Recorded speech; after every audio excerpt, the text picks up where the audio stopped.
राधे राधे। बहुत ध्यान से सुनिएगा। अगर मान लो आपने किसी भिखारी या रास्ते पे किसी या तो कोई भी किसी जगह में आपने किसी को पैसा दे दिया। अगर वो व्यक्ति आपके दिया हुआ पैसा से कुछ भी शास्त्र का अनुसार पाप कर्म करते हैं, जैसे कि अगर वो उसी पैसे से शराब के दुकान में जाके शराब पी रहा है, मदिरा पान कर रहा है, स्मोकिंग कर रहा है, जानवरों को मांस खा रहा है, या तो उसी पैसे से कुछ और गलत काम कर रहा है जो शास्त्र में वर्णन किया है, जो भी पाप कर्म है, तो उसकी जितने भी पाप कर्म का जो फल है वो फल आपको भी भुगतना पड़ेगा। ऐसा क्यों? क्योंकि आपने जो उसको पैसा दिया है उसी पैसे से उसको पाप कर्म करने का मौका मिल गया है,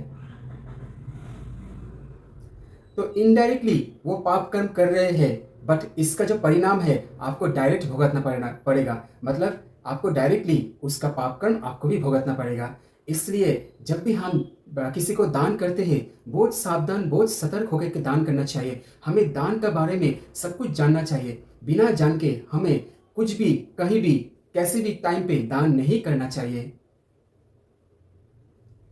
मैं आप सबके बीच दान के बारे में संपूर्ण चर्चा करूंगा, क्योंकि ये बहुत इंपॉर्टेंट टॉपिक है।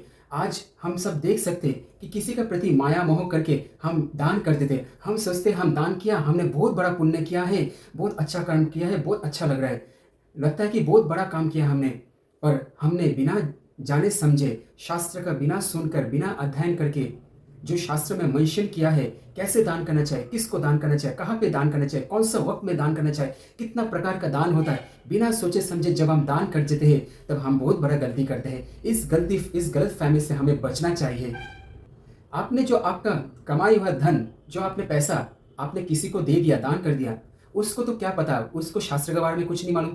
उसको क्या पता, उसको पैसा चाहिए, वो कैसे भी करके उस पैसा का गलत दुरुपयोग करेगा, उस पैसा का गलत मीनिंग उठाएगा, गलत कुछ करेगा उस पैसे से, पर आपको नहीं पता चल रहा वो आपका पैसे से क्या कर रहा है। इसलिए जब वो कुछ गलत काम करता है उस पैसे से, तो वो पैसा जो गलत काम हुआ है उसका फल परिणाम आपको भी भुगतना पड़ेगा। इसलिए बहुत सावधान रहे कि किसी को किसी जगह में दान मत कीजिए ऐसा करके। मैंने अपने वीडियो में ऑलरेडी बता चुका हूँ कि 6 लोगों को कभी भी दान नहीं करना, और 9 लोगों से कभी भी भिक्षा नहीं मांगना, और उनकी सेवा भी कभी नहीं करना। तो ये 6 लोग कौन कौन है और 9 लोग कौन कौन है? सबसे पहला आता है जो टाइप 1 कैटेगरी। टाइप 1 में 6 लोग आते हैं। टाइप 1 कैटेगरी को बोलता है एग्रेसर्स, जिसको हिंदी में या तो बंगाली में आतताई बोलता है। वो आतताई 6 रकम का होता है। एक है जो पॉइजन गिवर, जो आपको जो खाने में जहर मिलाता है, जो जहर देकर आपको मारना चाहता है, जो आपके घर में आग लगा देता है, जो आपकी धर्म पत्नी या तो पराय स्त्री का अपहरण करते, किडनैप करता है, जो आपका धन लूट लेता है। पांचवा, जो आपका जमीन या तो घर लूट लेता है। और छठा, जो आपका घातक अस्त्र, घातक हथियार हथियार से आपको मारना चाहता है। इन 6 एग्रेसर्स को कभी भी दान नहीं करना और उनकी सेवा नहीं करना। सेकंड आता है अति प्रमादी। अति प्रमादी मतलब अति मूर्ख व्यक्ति है, हाँ, लालची इंसान है, अति हानिकारक भी, जो हानिकारक करने वाला ऐसा इंसान है, ऐसे इंसान को दान नहीं करना। तीसरा है नियत मिथ्यावादी, जो बात बात पे झूठ बोलता है, जो पीठ पीछे आपका बदनाम करता है, जो पीठ पीछे आपकी बुराई करता है, आपको पता भी नहीं चलता वो आपके बारे में बुराई कर रहा है, आपका बदनाम कर रहा है, आपका इंसल्ट कर रहा है, आपका कितना इमेज डाउन कर रहा है। ऐसे व्यक्ति को कभी भी दान नहीं करना, कभी सेवा नहीं करना। फिर आता है निपुण मुन्ना। निपुण मुन्ना का मतलब है जो अहंकारी व्यक्ति है, जो व्यक्ति बहुत अपने ऊपर घमंड है, अपने अहंकार पे जीता है, जो हर बात में अहंकार है, हर बात में गर्व दिखाता है, ऐसे व्यक्ति को कभी दान नहीं करना, क्योंकि उसके अहंकार की सीमा को कोई पार नहीं है। ऐसे व्यक्ति का आप दान करोगे तो ऐसे व्यक्ति आपको कभी भी बदनाम कर सकता है, कभी भी आपका इमेज गिरा सकता है। और भगवत भक्ति शून्य, जिस व्यक्ति के अंदर भगवान के प्रति कोई श्रद्धा, कोई भक्ति नहीं है, भगवान के प्रति कोई प्रेम वासना नहीं है, जो भगवान को देखना नहीं चाहता, भगवान का नाम नहीं सुनना चाहता, भगवान का मंदिर नहीं जाना चाहता, भगवान को पसंद नहीं करता, जो भगवान से दूर रहते हैं, ऐसे इंसान जो भगवान के बारे में कुछ सुनना नहीं चाहता, जो भगवान पे इंटरेस्ट नहीं है, ऐसे व्यक्तियों को कभी दान नहीं करना और उनकी सेवा भी नहीं करना। और अभी जो भिक्षा, आप किससे भिक्षा, 9 लोगों से कभी भिक्षा नहीं मांगना चाहिए। ये बात किसने बोला है? ये बात भगवान श्री कृष्ण जी का परम भक्त श्री विदुर महाराज जी, विदुर महाराज जी ने धृतराष्ट्र को बताया। ये बात उर्ध पूर्व में 36 नंबर अध्याय महाभारत ग्रंथ में वर्णन किया है कि 6 लोगों को कभी दान नहीं करना चाहिए, उनकी सेवा नहीं करना चाहिए, और 9 लोगों से कभी भिक्षा नहीं मांगना चाहिए। तो हमें दान के बारे में बहुत सावधान, बहुत सतर्क होना चाहिए। ऐसे वैसे दान नहीं करना चाहिए। ऐसे किसी को दान करने से बहुत मुसीबत आ जाएगा। आपका ही हानिकारक होगा, आपका ही लॉस होगा, आपका ही इमेज खराब होगा, आपका ही मतलब जितने भी पुण्य हैं, आपका भी नष्ट होगा। आपका लॉस हो रहा है तो आप सोचिए कितना हानिकारक हो रहा है आपको, कितना आपको मतलब आपको दोबारा फिर से आप सोच सकते हो कितना बड़ा लॉस हो रहा है आपको। तो हमें हमेशा सतर्क रहना चाहिए कि हमें दान के बारे में जानना चाहिए।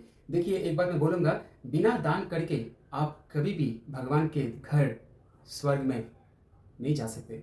भले आपने ज़िंदगी भर पुण्य किया है, आप स्वर्ग चले भी गए, पर अगर आपने दान नहीं किया है, सात्विक दान नहीं किया है, तो आप स्वर्ग में भी चैन का सांस नहीं ले सकते। आपको इस धरती पे फिर जन्म लेना पड़ेगा अगर आपने दान पुण्य नहीं किया है। तो दान बहुत बड़ा महत्व है। दान का एक बहुत बड़ा महत्वपूर्ण टॉपिक है। दान एक बहुत बड़ा विशाल टॉपिक है। मैं मैं एक महापुरुष के बारे में बताऊंगा, वो है महाबली कर्ण। कर्ण कौन था? कुंती पुत्र था और सूर्यदेव का पुत्र भी था। तो महाबली कर्ण ने 3 अभिशाप की वजह से कर्ण को ये महाभारत अर्जुन का हाथ में निहत होना पड़ा। तो कर्ण जब योद्धा है तो भगवान के धाम गया है, स्वर्ग गया है। तो स्वर्ग में तो भगवान विष्णु बोल रहे, कर्ण तुम कुछ वरदान मांगो, क्या चाहिए तुम्हें? तो कर्ण बोल रहे हैं, प्रभु अगर आपको वरदान देना है तो मुझे इस भौतिक जगत में, ये जो जगत मृत्यु लोक है, ये जो जगत में हम लोग वास कर रहे हैं, कर्ण यहाँ पे ब्राह्मणों को सेवा करना चाहता है, ब्राह्मणों को दान करना चाहता है, ब्राह्मणों को भोजन करवाना चाहता है। तो भगवान सुन के बहुत खुश हुआ। तो कर्ण ने क्या किया, इसी धरती पे भगवान से यही प्रार्थना किया ताकि मैं ब्राह्मण आपके भक्त को सेवा कर पाऊँ। तो कर्ण ने इस धरती पे फिर आकर सारे ब्राह्मणों को, सारे भगवान के भक्तों को भोजन करवाया है, दान किया है। मतलब उसने अपनी दान की जो पूरा पूर्णतः सफल किया है दान का। उसने प्रमाण कर दिया कर्ण जो है वो एक्चुअली में महादान भी रहे। तो दान करना कितनी बड़ी बात। दान करने से भगवान बहुत संतुष्ट होता है। भगवान को संतुष्ट करना ही हमारा जीवन का लक्ष्य होना चाहिए। और एक किस्सा बताऊंगा। एक राजा था जिसने जिंदगी भर पुण्य किया है। तो वो पुण्य करते करते अपनी जब शरीर छोड़ दिया है तब वो ब्रह्मलोक गया, जहाँ पे ब्रह्मा जी अवस्थान है। ब्रह्मलोक में जाके उसको क्या हुआ, उसकी जो ऐसी मतलब दुर्दशा है कि उसको पशुओं को मांस खाना पड़ रहा है। तो ब्रह्मा जी ये देख के चौंक गया कि ऐसे कैसे हो सकता है, मेरे ब्रह्मलोक में, मैं जहाँ पे अवस्थान हूँ, ऐसे कैसे हो सकता है। तो मैं भगवान के पास जाऊंगा, कुछ भी अगर प्रॉब्लम होता है, ब्रह्मलोक से लेकर सुतल बीतल अतल जितने भी नीच प्लैनेट्स हैं, तो कुछ भी प्रॉब्लम है तो सब किसके पास जाता है? भगवान नारायण के पास जाता है। क्योंकि सारे प्रश्नों का जो उत्तर है, सारे मतलब सृष्टि जो भी समाधान है, प्रॉब्लम्स का समाधान वही एकमात्र है। तो ब्रह्मा जी ने क्या किया, नारायण के पास गया। नारायण के पास बोला, भगवान मेरे ब्रह्मलोक में ऐसा एक राजा है जिसने पुण्य किया है, पर वो मेरे धाम में आके ऐसे पशुओं का मांस खा रहे, कोई चैन का सांस नहीं ले सकता, ऐसे क्यों हो रहा है? फिर भगवान नारायण ने बोला, हे ब्रह्मदेव, उसने तो जिंदगी भर पुण्य किया है, पर उसने एक चीज नहीं किया, वो है दान नहीं किया। उसने जिंदगी भर दान नहीं किया। दान नहीं करने की वजह से उसको ब्रह्मलोक में ये दुर्दशा देखने का मिल रहा है। फिर ब्रह्मा जी को होश आया कि हाँ, दान नहीं किया तो यही हुआ इसके साथ। तो अगर दान नहीं करेंगे तो हमारे साथ इस जगत का, भौतिक जगत का लोग के साथ भी ऐसा हो सकता है। तो हमेशा हमें ध्यान रखना है कि दान करें तो कैसे दान करें, कहाँ दान करें, किसको दान करें। अभी इसी बारे में मैं चर्चा करूंगा कि दान की महिमा, कि दान कितने प्रकार का होता है, कहाँ पे दान करना चाहिए, किसको दान करना चाहिए, कैसे मन रख के दान करना चाहिए, मन की सोच कैसे होना चाहिए दान के समय। तो दान 3 रकम का होता है, सात्विक दान, राजसिक दान, तामसिक दान। जैसे हम देखते हैं सात्विक गुण है, राजसिक गुण है, तामसिक गुण है, ये सब भगवान श्री विष्णु जी का से सृष्टि हुआ है। पर भगवान श्री विष्णु इन तीनों से परे है। मतलब भगवान गुणाधीश है, मतलब सात्विक, राजसिक, तामसिक गुण में नहीं आता। भगवान का जो गुण है वो अलौकिक है, कोई ऐसा गुण नहीं पा सकता। मतलब भगवान का जो गुण है वो परम दिव्य गुण है। हम मनुष्य में और भगवान में आसमान और जमीन का अंतर है। बल्कि भगवान ही हमें नियंत्रण करता है, भगवान हमें लालन पालन करता है, भगवान के वश में है हम सब। हम जीवात्मा है, हमारे भगवान पूर्ण आत्मा है। तो दान के बारे में आते हैं। तो दान, सबसे पहला दान के बारे में बात करूंगा, वो है सात्विक दान, donations in the mode of goodness. तो सात्विक दान किसको कहते हैं? सात्विक दान उसे कहते हैं जो दान सटीक पात्र में, सटीक जगह में और सटीक समय में, सात्विक समय में जो दान किया जाता है उसे सात्विक दान कहते हैं। तो सात्विक दान किसको किसको करना है? सही समय मतलब शुभ तिथि। जैसे शुभ तिथि पर तो पूर्णिमा, अमावस्या, चंद्र ग्रहण, सूर्य ग्रहण, महाशिवरात्रि, एकादशी, कोई भी एकादशी हो, जन्माष्टमी हो, राधाष्टमी हो, नरसिम्हा चतुर्दशी, गौर पूर्णिमा हो, बलराम पूर्णिमा हो, कोई भी भगवान से रिलेटेड कोई भी तिथि हो, कोई भी उत्सव हो, उस शुभ तिथि में दान करना उसे शुभ तिथि कहते हैं। और शुभ तिथि का साथ आता है शुभ जगह में। हाँ, सटीक जगह, सात्विक जगह किसको बोलते हैं? मंदिर, जहाँ पे साधना भक्ति का होता है। तो मंदिर में दान करना, और ये मंदिर में दान करना को सात्विक दान कहते हैं। मंदिर में, तो कोई भी भगवान के मंदिर में, शिव जी का मंदिर हो, भगवान विष्णु जी का जितने भी अवतार है, सारे मंदिर में आप दान कर सकते हो। और एक बात, तीर्थ स्थान में, मंदिर में भी दान कर सकते हो आप। अगर मंदिर में नहीं हो आप, तीर्थ स्थान, कोई भी भगवान का जो तीर्थ स्थान है, देवी देवता का तीर्थ स्थान, वो सब परम पूजनीय, परम पवित्र स्थान है, महाशक्तिशाली स्थान है। वहाँ पे भगवान अपने देवी देवता का साथ विराजमान रहते हैं। वहाँ पे नित्य आराधना होता है। वो बहुत शक्तिशाली, बहुत पवित्र जगह है जहाँ पे भगवान विराजमान है। ऐसे जगह में दान करना हमें करना चाहिए, जो शास्त्र का निर्देश है। तीसरा है सटीक पात्र वर्ग किसको दान करना चाहिए? ब्राह्मण होगा, जो शुद्ध सात्विक ब्राह्मण, और सबसे अच्छा, और सेकंड आता है शुद्ध वैष्णव, जो भगवान नारायण का भक्त है, भगवान के जो भक्त है, श्री कृष्ण भावानिमृत भक्त है, जो कृष्ण कॉन्शियस डिवोटी, वैष्णव को दान करना चाहिए। इन तीनों को सटीक समय, शुभ तिथि में, शुभ जगह में और शुभ पात्र में दान करने को, इसी को सात्विक दान कहते हैं। तो नो कन्फ्यूजन। अगर आप, ये तो पूरा मैंने क्लियरली समझा दिया कि सात्विक दान किसे कहते हैं। तो इसी को हमें सबको इस तरह का दान करना चाहिए। सेकंड आता है राजसिक दान। राजसिक दान का मतलब क्या है? दान करके अनुशंसना करना, मतलब दान करके अफसोस करना। मान लो आपने दान किया है पर सोच रहे इसमें मेरा लॉस होगा, मेरा प्रॉफिट होगा क्या, मैंने इतना क्यों दान कर दिया, मुझे इतना दान नहीं करना चाहिए, इसमें मेरा क्या होगा, इसमें मेरा कुछ होगा क्या। मतलब हमेशा अपने बारे में सोचना, हमेशा अपने बारे में सोचते रहते कि इसमें मुझे प्रॉफिट मिलेगा कि लॉस होगा। दान कर रहा है पर सोच रहा है कि 50 रुपये दान, 100 रुपये दान किया, क्यों मैंने 50 रुपये, मतलब 50 रुपये दान करना चाहिए, 50 रुपये ज़्यादा दान कर दिया। दान करके कभी भी सोचना नहीं चाहिए मैंने कितना दान किया, कितना नहीं। दान करना चाहिए एकदम, मतलब भगवान के लिए, भगवान का उद्देश्य से दान करना चाहिए। कभी भी अपने स्वार्थ के लिए, अपनी इंद्र तृप्ति, अपने सेटिस्फैक्शन के लिए दान नहीं करना चाहिए, भगवान की सेटिस्फैक्शन के लिए दान करना चाहिए। तीसरा आता है तामसिक दान, जो सबसे खराब वाला दान है। अभी इसको कहता है अशुभ तिथि में।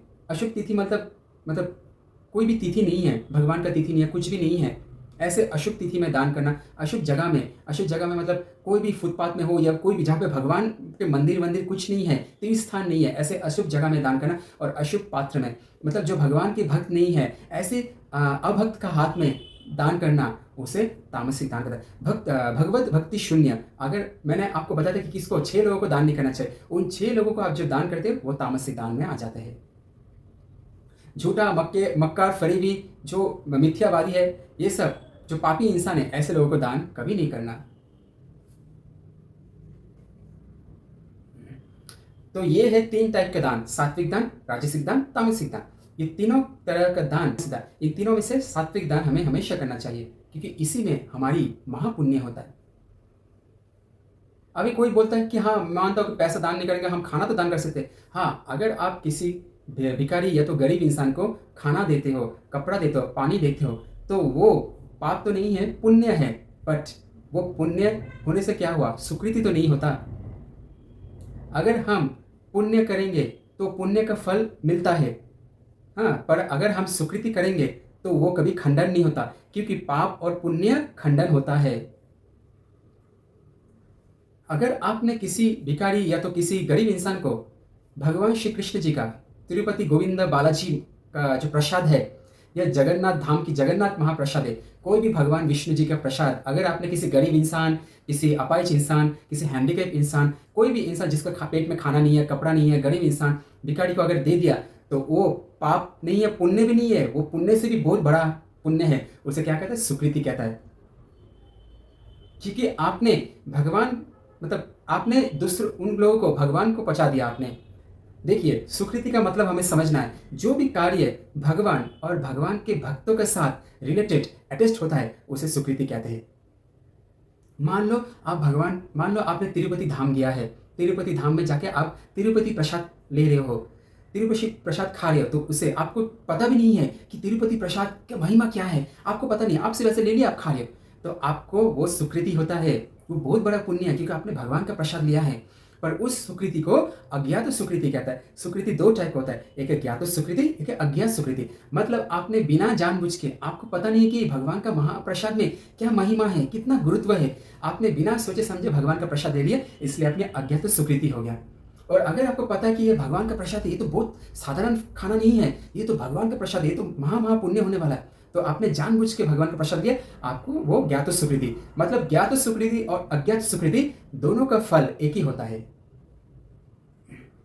तो अगर आपने किसी भिखारी या तो गरीब इंसान, अपाहिज इंसान को भगवान की प्रसाद पहुंचा दिया, तो वो आपका बहुत बड़ा मतलब प्रॉफिट होगा, मतलब आपका बहुत बड़ा सुकृति है, ये आपने बहुत बड़ा पुण्य काम किया है। सिमिलरली अगर किसी ने भगवत गीता पहुंचा दिया, किसी को अगर भगवत गीता दान किया, भगवत गीता दान करना मतलब सुकृति है, मतलब भगवान को दान किया है।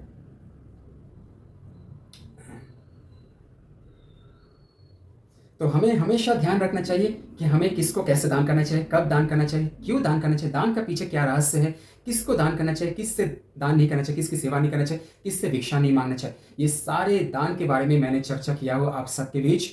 आशा करता हूँ कि आप सबको ये पूरा कन्फ्यूजन, पूरा जो डाउट है दान के बारे में क्लियर हो गया। अगर कुछ भी आपका सवाल है, आप डायरेक्ट मुझे SMS कर सकते हो, मैं आप सबका रिप्लाई देने का ज़रूर कोशिश करूँगा। तो तब तक आज इतना ही है। नेक्स्ट वीडियो में मैं आऊँगा बहुत कुछ टॉपिक्स लेके, तो तब तक के लिए दान के बारे में आप सब लोग सोचिए, पूरा वीडियो को देखिए, एक भी पॉइंट मिस मत कीजिए, एवं दूसरों का बीच शेयर कीजिए, क्योंकि दान करना, क्योंकि आज लोग गलत तरीके से दान कर रहे हैं, किसी को पता नहीं कहाँ पे दान करना चाहिए। लोग जिसको दान नहीं करना चाहिए उसको दान कर रहे हैं, और जिसको मतलब दान नहीं करना चाहिए ऐसे उल्टा सीधा हो रहा है सब कुछ, क्योंकि हम लोग शास्त्र से ठीक सुनते नहीं हैं, हम अपना मर्जी से चल रहे हैं, हम सोचते कि हम जो कर रहे हैं हम सही है। नहीं, ऐसा बिल्कुल नहीं होता। जो सही है, जो गुरु परंपरा का माध्यम से, जो साधु गुरु वैष्णव आचार्य जो सिखाया है, जो सटीक है, जो एकदम महापुराण में लिखा है, हमें उस नियम से चलना चाहिए। आशा करता हूँ आप सब लोग इस पूरे वीडियो को समझ में आ गया। तब तक के लिए हरे कृष्णा, राधे राधे, जय श्री कृष्ण, जय भोलेनाथ की जय, जय जय श्री राधे श्याम।